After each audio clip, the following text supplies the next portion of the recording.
Today we're going to make what I think is probably my all-time favorite recipe, and it is my mother's spaghetti sauce. The grandchildren actually call it my mom's good spaghetti sauce, so I'm going to share that recipe with you today. It's a simple recipe that can be made within a matter of an hour. The longer you let it sit on the stove, the more the flavors blend together, but my mom used to put it on at 4 o'clock and we ate promptly at 6:30, so it can be a quick recipe. So let's do our mise en place. We're going to have a good wooden spoon. We're going to have a good heavy pot. I do recommend that you have some type of a spoon rest to put your spoon on. My mom just used to rinse a can and put it in there. So we have our equipment.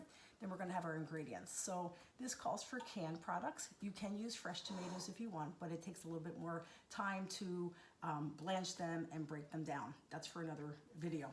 So we're going to start with the tomato puree, and the tomato puree gives it a nice thickness. Then we're going to go to our tomato sauce. This is a 28-ounce can of both of them, but for the tomato sauce, you can either use a 16-ounce can or even an 8-ounce can if you want to make a smaller portion of it. Then we have our spices, and we have an onion. So we're going to do, it's a finely diced onion, a kitchen hack. You can always use frozen onions. If you don't have time to cut the onion or you just don't want to cut the onion, I always have some frozen onions in the freezer. Mom would say it's not as good, but it works out just fine.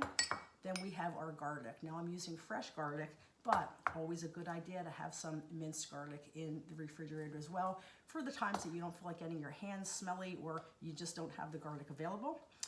Then we have our spices, and we have oregano, a teaspoon of oregano, and you can add more flavor to it if you want to add a little bit more oregano. Then we have our pepper. It only calls for about a 1/4 teaspoon of our pepper. And then we have the optional ingredients of basil. Now you can use the fresh basil.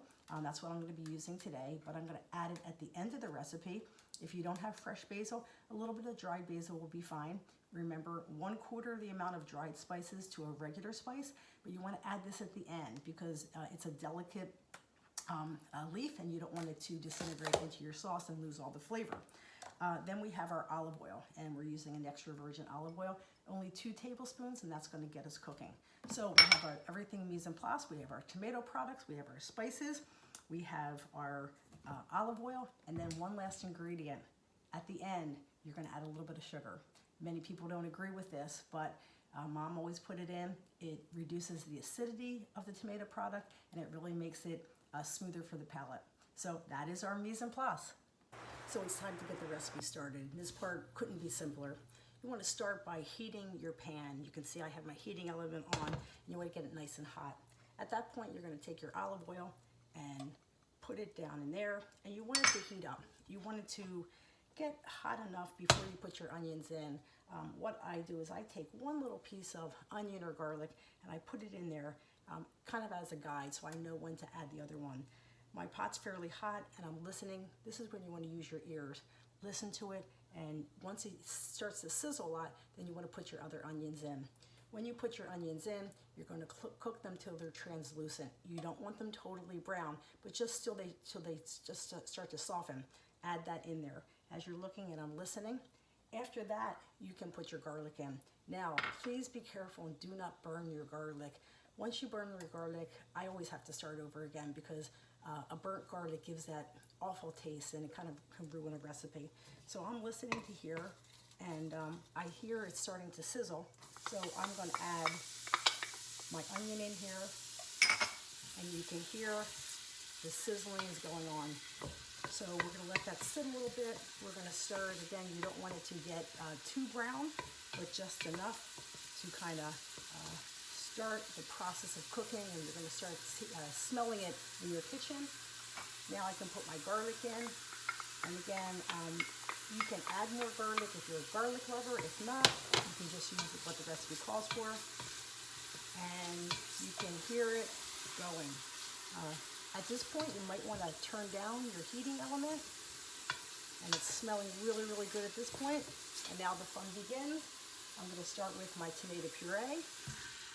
Add that, and you can see as you add the liquid, you're not hearing the sizzling anymore because it's bringing down the temperature. Now I'm going to add my sauce, and I'm making a big pot of it because we're having people coming over today, so this is great with that. Then I'm going to add my tomato paste, and you can see I told you that I took the bottom and the top off, and that gets it out really quickly and easily.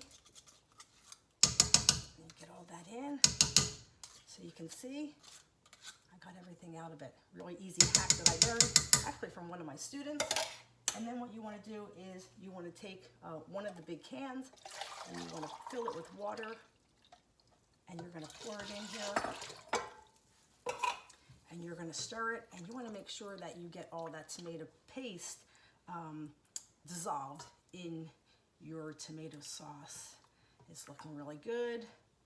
We're going to add it like this and stir it really nice. And now it's time to take our oregano and our pepper, and we'll add that in. Stir it really, really nice. Like that. And then I'll do a mom trick. I'm going to put it in the can and put it over there on medium-low heat, and you're just going to let it sit there for a while, making sure that you're coming back every once in a while. You're going to stir it. I don't put a lid on it because I like the flavors, but towards the end I will put a lid, but medium-high heat. All the ingredients are right there, and just the smells will be coming. Now we're going to make some delicious eggplant that we can serve with that tomato sauce. This is a really easy recipe, and we're baking it rather than frying it to save on some of the fat and calories. The first thing you want to do is you want to mise en place. So we have our eggplant that has been peeled and sliced into about half-inch circles. You can leave the skin on if you want, but my family prefers not to use the skin. Then you're going to have some flour, all-purpose flour, that you put a little bit of pepper into it for some flavor. You have some seasoned breadcrumbs, and we did add a little bit of Parmesan cheese. Gives it some extra flavor, but that's completely optional.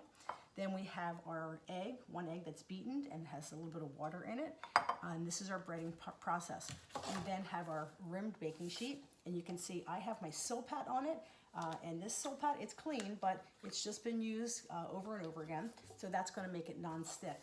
What I do, even though I'm using this Silpat, I still put a little bit of extra cooking spray on it. So mise en place, put that cooking spray right there.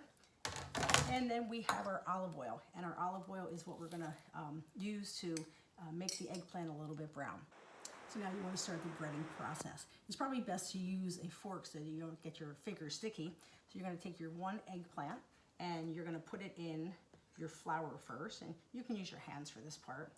But once you do that, you're going to take it with your fork, you're going to dip it into your egg, and then you're going to dip it into your breadcrumbs. And then you have it, and you put it on your prepared pan. So now that you have it all breaded and on your prepared pan, you want to take your pastry brush, and then you're going to take your olive oil, and you're just going to dab a little bit on each eggplant. And then when that's all done, hopefully you had your oven preheated. Now, I like to put my oven on high. I put it on probably about 400 to start. And you can dab this on either side if you want. Gives it a nice brownness, but you can see we're using, and we had 2 tablespoons here. I'm using less than actually 1 tablespoon. So we know that we're not getting a lot of fat in this recipe compared to the fried eggplant, and I can tell you it's going to be equally delicious. So now that I have my prepared pan, I'm going to put it in the oven. And remember, when we're putting it in the oven, we're always putting it on the middle rack unless otherwise specified. Be back in a minute. So right now my kitchen smells absolutely amazing. My eggplant is out of the oven, so now we're going to assemble it. You have a couple options. Option number 1, you can just plate it and serve it with some of your sauce as an appetizer, which I plan to do. So I took some and I'm going to plate it, and I'm going to put it aside. But then what I'm going to do is I'm going to make a casserole. So I'm going to take a baking dish. I'm going to take my sauce that I have here that we made up, and I'm going to put a small amount on the bottom. Roll it around. And then I'm going to take my eggplant, and I'm going to stack my eggplant.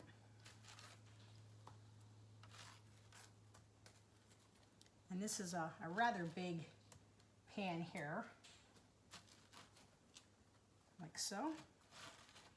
And then I'm going to put a little tiny bit of mozzarella cheese on top of it. And these are called stackers. And these are great because you can plate them, they're not messy. You can serve it with a side of pasta if you want, or you can just eat them plain. So we have like this. Sometimes we put some ricotta cheese on it if we have it. I don't have any today, but I'm going to put another layer on.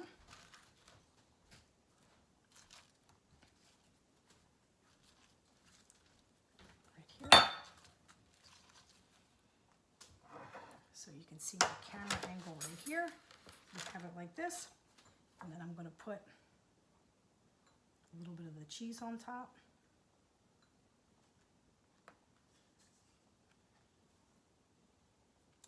And then I simply take a spoon, take a little bit from the side, put it on the top.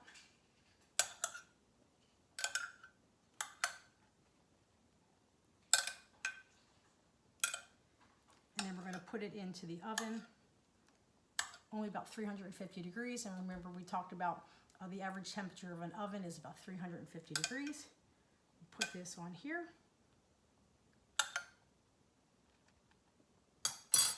One more. And we have our casserole. I'm going to put it in the oven and I will be right back. So the hard part is all done, and now I'm pleased to present our final product, our eggplant parmesan.